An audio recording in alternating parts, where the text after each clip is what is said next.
তাকে আবার জাতীয় দলে ফেরাতে সাহায্য করবে কিনা বা তাকে দেখছেন কিনা জাতীয় দলে ভবিষ্যতে আবার? আমাদের এরকম প্লেয়ারও নেই medium pacer who can bat. Abu Haidar রনির দিকেও আমাদের নির্বাচকরা চোখ রাখতে পারেন। টেস্টে না হোক, টি-20তে এবং ওয়ানডেতে কিছু স্টক বোলার লাগে যারা 7-এ 8-এ বা 9-এ ব্যাট করতে পারেন। ব্যাটে বলে দারুণ পারফরমেন্স দেখিয়েছেন, যেটা বলছিলেন আবু হায়দার রনি, এবং তিনি টুর্নামেন্ট সেরাও হয়েছেন।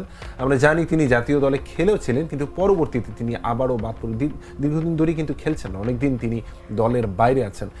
এই পারফরমেন্সটা তাকে আবার জাতীয় দলে ফেরাতে সাহায্য করবে কিনা বা তাকে দেখছেন কিনা জাতীয় দলে ভবিষ্যতে আবার? হ্যাঁ, আমি দেখছি একটি বিশেষ কারণে। সেটা হচ্ছে আমি যে কথাটা বলছিলাম যে পেস বোলিং অলরাউন্ডার। আমি আগের প্রশ্নের উত্তরে বলছিলাম চৌধুরী মোহাম্মদ রেজওয়ানের কথা। Chowdhury Mohammad Rezwan is a cricketer who can bat and also bowl. আমাদের এরকম প্লেয়ারও নেই একজন medium pacer who can bat.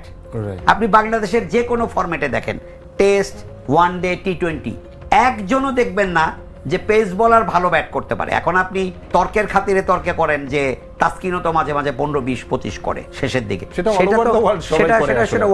Whole of the world সবাই করেন। আসলে সব পেস বোলারই হাত খুলে খেলতে পারেন সেটা না, একজন মোটামুটি ব্যাটিং করতে পারেন।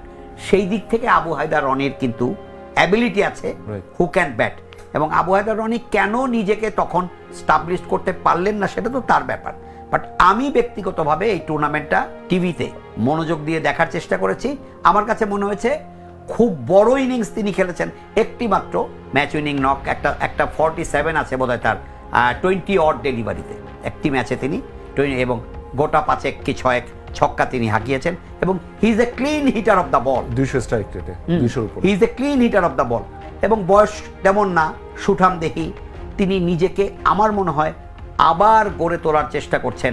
জাতীয় দলে ফেরার মানুষই তার ভেতরে মনে হয় আবার জাতীয় দলে খেলার একটা সংকল্প আছে। 28-এর আশেপাশে বয়স।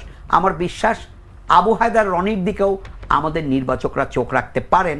বিশেষ করে আপনার টেস্টে না হোক, টি-20তে এবং ওয়ানডেতে কিছু স্টক বোলার লাগে যারা 7-এ 8-এ বা 9-এ ব্যাট করতে পারেন। কারণ আপনার টেইলে যদি একদম রান না করার মতো কেউ থাকে তাহলে আপনি সামনে চ্যাম্পিয়ন্স ট্রফি। আমি বলছি না এখনই রনিকে নিতে হবে, তারপরে আবার টি-20 ওয়ার্ল্ড কাপ আছে 26-এ গিয়ে।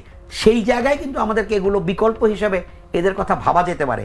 আমরা যে সেই 6 থেকে 7 জন ব্যাটার, সাকিব, মিরাজ, ঘুরে ফিরে আরেকজন স্পিনার, 3 জন পেস বলার নিয়েই দল সাজানোর চেষ্টা করছি যারা একদমই ব্যাট করতে পারে না। তার বাইরে এমন কোনো পেস বলার আমাদের রাখা উচিত যে আমার থার্ড পেস বোলিং অপশনটা যদি এমন থাকে যে আবু হায়দার রনি হয়তো 4 ওভার বল নাও করতে পারেন, 2 বা 3 ওভার বল করলেন, কিন্তু তিনি শেষের দিকে 20 বলে একটা 30-35 রানের ইনিংস খেললেন। সেটা কিন্তু দলের জন্য অনেক কাজে দিবে বা উপকারে দিবে। তো এইরকম দিক চিন্তা করলে আমি আবু হায়দার রনির মাঝে আবার নতুন করে একটা সম্ভাবনার ঝিলিক অন্তত পেয়েছি।